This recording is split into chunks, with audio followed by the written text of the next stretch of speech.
Joining me in studio is Kevin Richards with Ventura Web Design with our tech news. And always great to have you here. You want to find out more about Ventura Web Design, go to allenstock.com. On the right-hand side of the page, the Ventura Web Design logo. Click onto that, and you're in touch with Ventura Web Design and Kevin Richards.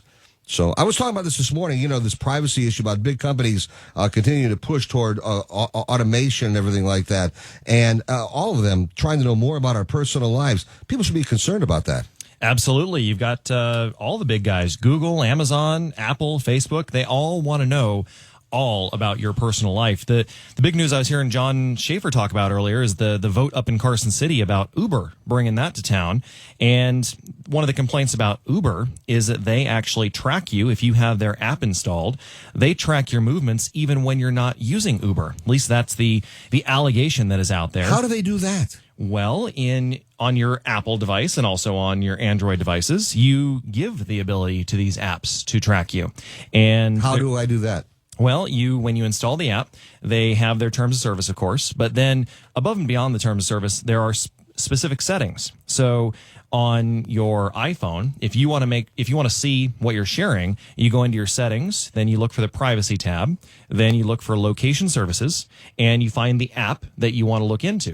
And there's a long list right there, so it kind of shows you at a glance what you're sharing, but there's different settings. You can never share your location data, you can share while you're using the app, or you can share always. So that's the concern. It's some random group I've never heard of before, the Electronic Privacy Information Center in Washington, D.C., some group with a fax machine and a logo, right? They put together a complaint to the FTC saying that Uber is basically gathering way too much personal information. Uber responds back and says, completely false, not the case. Well, I have another issue about Uber. I mean, a really big issue about Uber. I think I know what that is. You got to know, they've got a new policy, brand new, that they're banning guns during rides, passengers and drivers. So it means I cannot carry if I have a CCW. If I call Uber, I ain't calling Uber. And I don't care about their driver if they want to be unarmed. But why in the hell would I call Uber if this is the craziest thing I've ever heard of in my life. Well, I agree with you. And one of the drivers actually said, I wish I could have a gun in here and be quicker than the guy who wants to pull the one on me, was the quote that she said. And I agree with you. But I think if you're a CCW carrier, the whole point is concealed. Don't bring it out. Don't show it. I think that's the real key there. But it's also interesting to know that their drivers are specifically forbidden from carrying weapons. So seems to me that now those guys are easy targets. If you want to go carjack a vehicle, just hail an Uber and you've got a car. Oh, boy. All right. It is. It's exactly what it does. Yeah, and I know that the FTC is going to be investigating Uber for this 24/7 tracking you talked about. Yeah, absolutely. And did you hear that the taxi cab drivers in Paris, it's crazy over there right now, they're rioting, and Uber is supposedly the cause of that. Because Uber is allowed to operate, but with different standards than taxis and limos. Yep. That's what I said here. That's why I can't understand them allowing it up in Carson City. Well, that's why Governor Sandoval is having the emergency meeting with his legislators, and I'm certain going to find a solution to this problem. 257-KWN, 257-5396, if you'd like to have any questions at all relating to this with Kevin Richards. We're not going to talk about big fat mouths and stuff like that, but anything that's relevant, though. But there are some other big things going on because Amazon has got a new product also. I understand that can actually listen inside your house all the time. What? What? Absolutely. It's just like OK Google, and there's a bunch of others. I do want to know about Amazon rolling out this new product called Echo. I'm concerned because I understand they can listen inside your house 24/7. What is this about? They absolutely can, and you are paying money to bring that device into your house voluntarily and let Amazon listen inside your house, because that is what the millennials want to do. What? Why would I do this? Well, so you can say out loud, you can say, Alexa, tell me a joke, and it'll tell you a joke. I mean, isn't that the greatest thing in the world? You can talk to a machine, and it will find a joke to tell you. Wait a minute, wait. I mean, I could be walking around the house without my phone or something like that? Well, right. So you're most used to using Siri on your Apple, and this is a competing device. You know, Apple has Siri, Microsoft has Cortana, Google has OK Google. But you have to have your phone, you're saying? Well, for Google, you can For Amazon, I'm talking about. For Amazon, you have a device. You actually buy a device for $179. Oh, great. Yeah, absolutely. So, I mean, it can do a bunch of things. You can put it in your kitchen, for example, and it's always listening. And you can say, hey, Alexa, how many ounces are in a cup? And it'll do the conversion for you, and it'll give you the answer.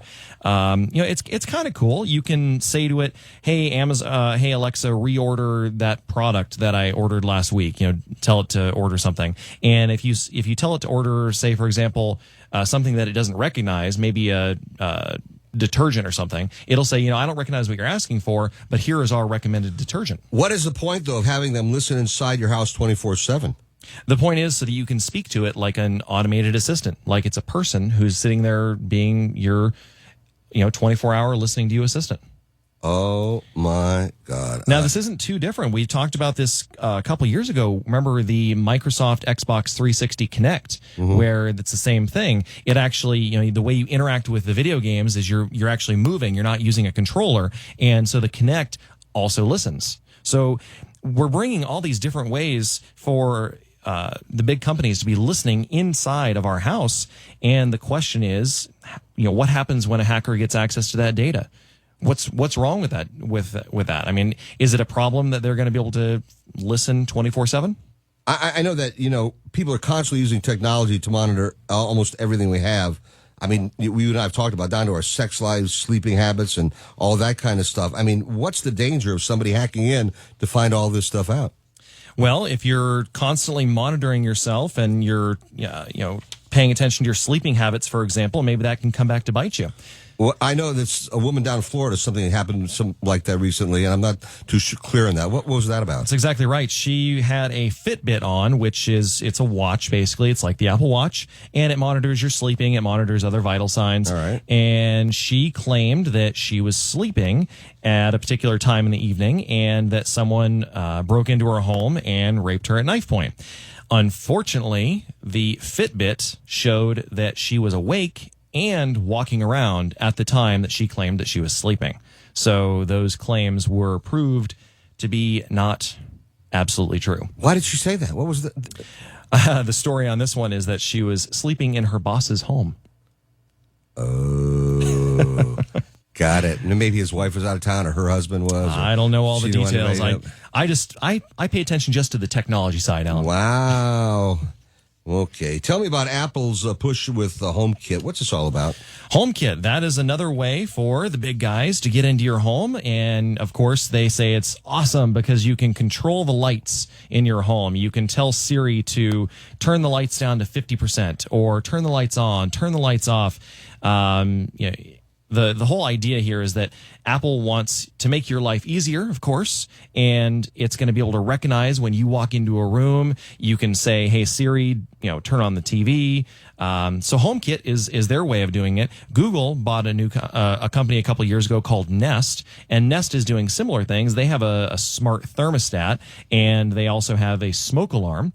It's all about sensors. It's all about trying to automate your life. But you have to buy their smoke alarms and their sensors and everything, right? You do, absolutely. Okay. Now, what's different between Apple and Google, this is a fundamental difference, and it's important to understand. Google is automatically sensing the data. It's sensing whether or not you're home. It's sensing, what changes you make to the thermostat. It's, with a smoke alarm, it's sensing whatever it can sense. Apple does the opposite. Apple waits for you to give it data and ask it to do things and give it commands. So Google is constantly forming data about you. Apple is actually only taking your commands, and it is also encrypting all that data, so Apple can never actually use your personal data of what you're choosing to do inside your home.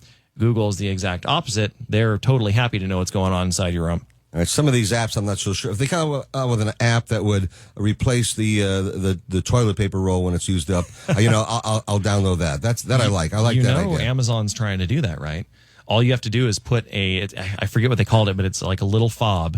And as soon as you run out, you can push a button and it'll automatically reorder through your Amazon Prime account. It's already here, Alan. The future is here. I want them to put it on the roll, though. I don't want just to order. I want them to put it on the roll. I don't want to have to do it. You just put the little fob right next to your toilet paper roll. You push the button as soon as you need it. It's right there. God, this is amazing. The future is here. All right. I'll tell you what else is going on. This facial recognition stuff. I'm a little bit concerned about that because they're saying that even if you try to hide and a little part of you is showing, they could recognize you. How can they do that? They're just the algorithms are getting better. They're paying attention to different characteristics about you. For example, we're talking about Facebook specifically, and we talked about their Moments app last week. Yeah. And Facebook is definitely one of the best when it comes to facial recognition. They can recognize Mark Zuckerberg because he always wears a gray shirt. So it doesn't necessarily have to be his face that is giving them those cues as to who that person is. So, you can have your face obscured by hair, you can look away, and the whole point is computers and technology are going to use different data points and say, you know what, I think that's Alan Stock. Good God. This is Big Brother big time in a lot of ways. By the way, real quickly, I wanted to mention this before the end of the show. I know Gmail has this undo button. How much time do they give you to undo it? When you try to send something, I understand that you can stop it, but how much time? First things first, you have to enable it. It's not there. It's not there until you go into your settings, that little cog wheel in the upper right. Yeah. You got to go in there. You look for a new setting. It says, allow, undo, send. And it gives you the option. You get to choose. It's like 10, 20, or 30 seconds. And what happens is after you send an email, at the very top in a yellow bar, it says message sent. And then it has a little blue icon that says undo. And you have however much time to undo that. And if you don't undo it, the undo goes away. But if you do click undo, it never sends the email. So the idea is when you write it out, you might say, oh, crap, I never should have sent that. And then you have so much time to be able to stop it. Exactly. And what's happened to me more often than not is I'll be sending an email and more people will be on that email than need to be. And I'm like, oh, I shouldn't have sent that. Or you send an email and you forget to attach, the file. You say, oh, here's your attachment. And you send it without the file on there. Well, you can undo, pull that back, fix your mistake. Okay. All right. No, I get it. Kevin Richards with Ventura Web Design. If you want to find out more about Ventura Web Design, go to alanstock.com. By way of disclosure, they designed that page. You're at alanstock.com. Go to the right-hand side of the page. You'll see the Ventura Web Design logo. Click onto that. You'll be able to get in touch with Ventura Web Design, find out about them, and talk with Kevin Richards, and he'll get back to you and chat with you as well and do a great job. Absolutely. So I appreciate your being here. This is great. A little scary stuff this week because, this is a lot of Big Brother stuff, and I get concerned about who's got what information and what they can do with it in the future. Absolutely. Your information is everywhere.